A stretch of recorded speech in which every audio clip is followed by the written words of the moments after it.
আসসালামু আলাইকুম। আলহামদুলিল্লাহ, অবশেষে আশা মসজিদে চলে আসলাম। এখানে এসে বসল দেখলাম, কাপড় পরলাম। এটা হলো পুরোটা আশা মসজিদ, অনেক সুন্দর। দ্বিতীয় দিনের জন্য উমরা করার জন্য আসলাম। এটা আশা মসজিদ পুরোটা।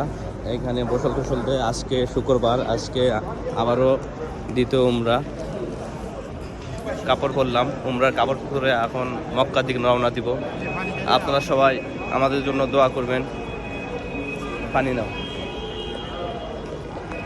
পানি না, পানি না। পুরোটা আশা মসজিদ। এই তো এখানে পানি দেওয়া আছে মসজিদের, যার যতটুকু প্রয়োজন সে নিতে পারবো। আলহামদুলিল্লাহ। একটা নেও বন্ধু, আমার নাকি দেবো। শুকরান হাবিবি। এই তো পাশে এইখানেও মেঘা শরীফ দ্বিতীয় উমরা করলাম। এইখানে বৃহস্পতিবারে একটা করেছি, আজকে শুক্রবার এখন হেরাম কাপড় পরেছি। এখানে এসে বসল দিলাম আশা মসজিদ। এখন চলে যাবো মক্কার উদ্দেশ্যে। আপনারা সবাই দোয়া করবেন। আল্লাহ হাফিজ, আসসালামু আলাইকুম।